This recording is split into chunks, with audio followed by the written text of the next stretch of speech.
I'm Matt Rich. I'm Christa Rich.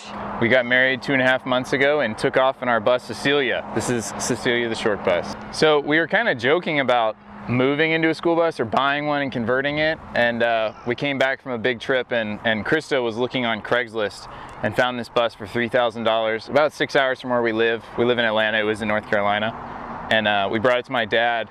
And my dad usually talks us out of buying silly things that we shouldn't. And he told us, if you don't buy this bus, I'm gonna buy it. So we went and picked it up in Charlotte, North Carolina. It used to be owned by a skating rink, cost us $3 grand, and that was how we all got started. That was beginning of 2018. Yeah, so we bought the bus from the skating rink and it still had the seats in it. The roof was this weird lime green mint color. There was some like chewing gum everywhere and stuff like that, and some souvenirs. Yeah, so we really just kind of took the seats out and cleaned it over the course of a year and planned, and we only started the conversion in January. So it was kind of like crunch time to get ready for the wedding, and then it was our getaway car at the wedding. And then yeah, once we got married, we've been in it full time. It's our only home, and this is all of our stuff. All right, welcome to the bus. I'm going to talk about the kitchen here, talk about some storage and our hookups and everything. So we're all solar. We've got 300 panels, or 300 watt panels up top. So we've got our fridge here. It's a 12 volt. It's on slides on out. It's about a 45 liter, I believe. Keeps everything cold. It actually has a deep freeze option if we needed to store meat or anything through the winter. But we have a full size trash can here, which was really important to us, just to have that option with full trash bags and everything, and it's worked out really well. So our fridge is an Edge Star here. There's a couple of different brands that have these 12 volt options, so they're fridge, freezer compatible. We went with this one because I found a great deal on it on Craigslist. These sell for close, $800 to $1,000, and I got a great deal. I think I got it for like $200 on Craigslist. Some guy had it, used it for vaccines for a clinic, and realized it was way overkill for vaccines. So got a great deal on it. It's super efficient. We keep it on about 37 degrees, and it'll kick on maybe like once an hour, and it hasn't done anything to our battery. It's really, really efficient. So we went back and forth with where to put the fridge. We had talked about putting it under the couch, but with the height of it, we didn't want to make the couch that high. So we ended up going with it here and decided to put it on a slide because when it pulls out, it actually can be extra seating in the couch area. It has drawer slides to keep it in line, but it's on wheels, so it can support any weight. And then it tucks right back under the countertop, which is really nice. And it kind of went with our theme with the gray, so we kind of kept it open, but it seemed to be a perfect spot for it. So this drawer here above the fridge, we have all of our utensils. We have these little dividers Matt made just with wood. We've got our oven mitts back here, and then this is everyone has to have a junk drawer, so this is our junk drawer. We've got just random duct tape, whatever in this drawer here. But that's also just a drawer he made with plywood and put it on a drawer slide, so that works really nice there. And we've got these magnetic drawer locks, so when we're driving, you just flip it on and it locks so that when we're driving it doesn't pull, and then you can unlock it with the magnet. And when we're stationary for a couple days, you just put it so it doesn't lock, so it's not annoying having to use this all the time. So we have that on all of our cabinets, which has been really nice. Alright, so if you haven't noticed, I'm big on finding a deal. So these are from IKEA. They're just the faux concrete look.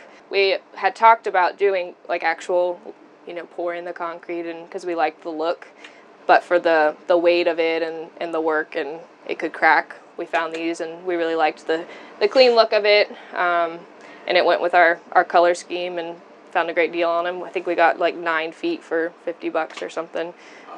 One of the corners had been busted, but we needed to cut it anyway, so it worked out perfect.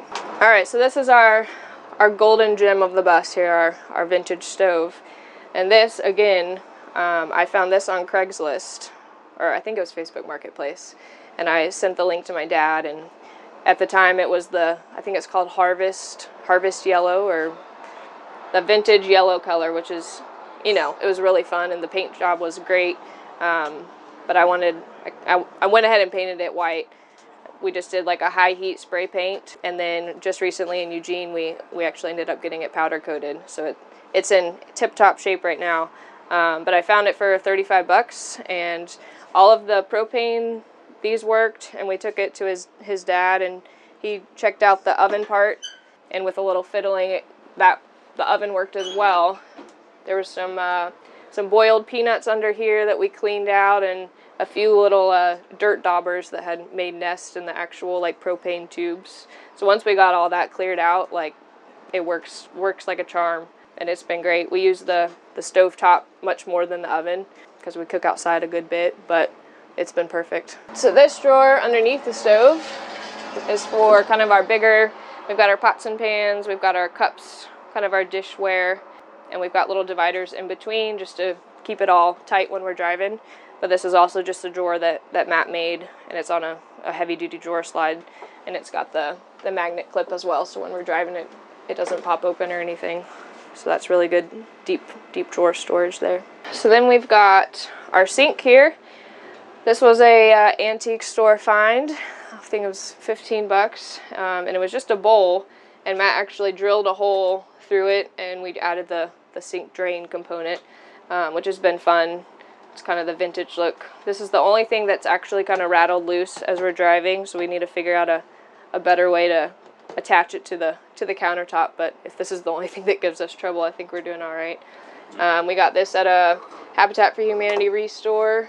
Nice, you can wash dishes this way, and actually this can turn out and go outside the window, and you can have an outdoor shower. We've got a hot water heater underneath, so if in the summertime we want an extra shower, we can just take a shower outside. We've got the storage under here. This is kind of our pantry. It's nice to have the sink up top because then it gives us all the room down here to have all that space. So we've got, food items here. We've got our little pour over coffee maker here, and then underneath is all food storage. It's on top of the wheel well, so kind of maximize that space there. Yeah, so we had seen some, I guess there was someone online that, we're trying to get inspiration for curtains, and it was kind of one of the last things we made, so we went with a more simple, I just sewed this fabric and put these little dowels in it, so you can put it up here, and they're like halfway curtains, or if you want to roll it all the way, like these ones, it's fully open, which is really nice. So we just sewed it so you can have the dowel, and then there's a little lip under here, and we have binder clips that we just clipped the fabric to. So it's kind of a simple, it was, again, one of the last things we did, so we just tried to keep it kind of simple. We may do some little leather strips here to put these in eventually, because sometimes these will fall when we're driving, but it works for what we need, and it keeps out the light at night, but it's still airy enough to, it doesn't feel like you're closed in.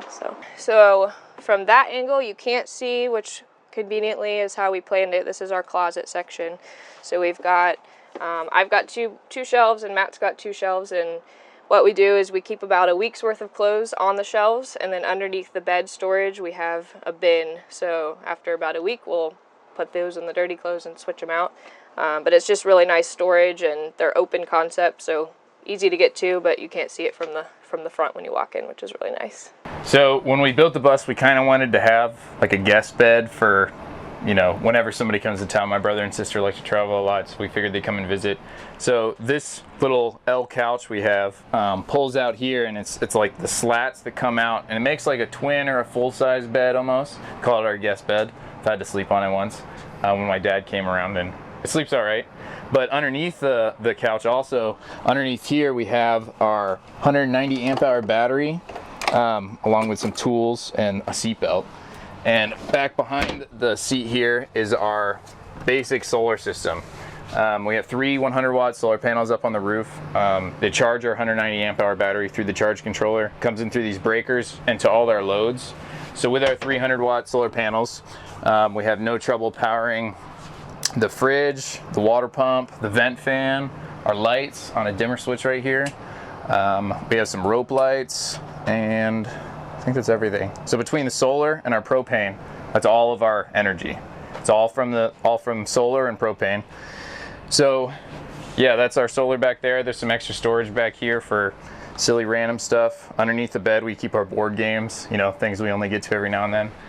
And then back here, this is our charging station, also on our solar. Kind of a fun little coffee table hinge that we can read our battery voltage. We charge our phones on. Our laptops and stuff can sit in here and we can charge them too, and then kind of conceal it. But this is also where I wake up first thing in the morning, I make coffee. This is how I get Christa out of bed. So I got to set a cup of coffee right here. She'll sit up, she has coffee in bed every morning, and usually eggs or pancakes in bed too. And maybe every other morning she gets breakfast too. So that's it. And then under here is this big cabinet that we keep our heater in, and right now it's just full of junk stuff that we wanted to hide for the festival, but we have plenty of storage, really more than we needed. And then we have a full-size memory foam bed that there's nothing special to it, 8 inches. We cut the corner off so we could walk past it just with a pocket knife, nothing fancy to it. And underneath the bed, we have access to more storage for our garage. I have all my truck tools, and then this area here is clothes. We kind of cycle our clothes in and out, so we always have a steady flow of clean clothes, so we don't always smell like we live in a bus anyway. When we first started building the bus, with our budget and everything like that, I was kind of against having a shower and a toilet, but I do have a wife, and she really wanted one, and she won, like she should have, right? And I'm so glad we have a bathroom and a toilet. So our toilet is not a composting toilet like most people have. We have a chemical toilet. The bottom half is like a black water tank that you put some chemical in. It's really easy to use, really easy to clean and take out. It's electric flush. The toilets, it's a Thetford. I really recommend it to anybody who's on the edge about toilets, at least to consider. But the shower space is great. We have a hot water heater underneath the sink and a little cedar wall here to kind of, and a water barrier behind it to keep our bed dry. We really shower every probably 3 days or so and don't have any trouble with hot water. Plenty of hot water, actually. Sometimes it's too hot. Yeah, the shower pan's nothing really that special because there's kind of a custom space and we were on a time limit and a budget. I made it out of pressure treated plywood that I put down and really sealed all of the seams really good with caulk like 5 times. And then we did like 5 layers of Rust-Oleum gloss paint. And as often as we shower and as quickly as we shower, it doesn't really get that wet anyway. So for now, that's our shower pan, and it seems to be working. It all drains to a gray water tank underneath the bus. We have about 15 gallons of gray water storage, along with 45 gallons of freshwater storage. So we got this idea from another skoolie. It's not an original idea, but to pull the back bumper out and build up a back deck. We really tried to do it as simple but as strong as possible. So I pulled the back bumper off and we welded some really big steel on either side of the frame and just welded it like crazy. And then pulled the back bumper out, welded it on, and just stacked wood and bolted it all together. So it's kind of nice to have. We have a little grill that we'll put out here and we can cook outside. It also helps when we want to stand up to mount our bikes. We have 2 mountain bikes that we mount from the deck and one a little lower here that just sit back. And then this little gas pipe ladder that I welded up to get to the top deck. And up on the roof we have probably a 10-foot long deck that has 3 solar panels on it, and then we have probably 8 feet of usable deck where we'll just go up and have coffee or bring our chairs up and have dinner or just go get a nice view of what's around. We saw the storage under the bed from the front of the bus, but from the back you can see this is kind of where we keep our outdoor recreation stuff. The grill, there's the front tire to my bike, more tools, you never know when you need them. We have a little table and some firewood crammed in there, the bike pump. Just extra storage is always nice to have. The bus is a 1989 International. It's an S1700. We have a 7.3 naturally aspirated diesel with an Allison 4-speed transmission. It's been great. We picked it up, like I said, from the skating rink and only had 30,000 miles on it. There's no turbo, which makes it a little slow. We can do like 60 or 65 on flat ground without any trouble, but going up hills it's a little slow. And we get around 8 to 10 miles per gallon. We haven't had any engine trouble, knock on wood, but we did have to replace an injector in Idaho after we went over a pass from Jackson Hole at 12 miles an hour, which was a lot of fun. But aside from that, the engine, transmission, everything seems to be super solid. So it's a 7.3, which is a really popular power stroke diesel that they put in the Fords and stuff, and they do make a kit to put a turbo on it. But I kind of like the simplicity of not having a turbo. It's one less thing to break, and really the injectors, everything's a little different. It's really, just makes it simple. Well, I have a pickup truck, and this is way bigger than a pickup truck. So from bumper to bumper with the back deck added on, we're 25 feet and about 8 feet wide, 8.5 with the mirrors. And we really haven't had any trouble driving. I drive as much as my wife does, and she doesn't have any trouble. It's really just kind of floored on the highway. The only time we've actually gotten like you know, we have to like spot each other, as in like parking lots really, or like it's not hard to turn around most of the time, but every now and then you do have to do like a 5-point turn to get turned around.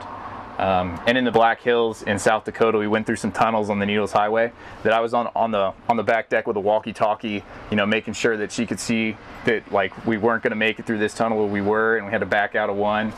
But other than that, it's pretty easy to drive. You'd be surprised. All the mirrors, you can see a lot. Hey guys, thanks for watching. We were happy to show off our little home. We bought the bus for $3,000 and converted it for right around $5,000, and you can too. Follow us on Instagram at Cecilia the Short Bus, and we hope to see you at a festival sometime or on the road.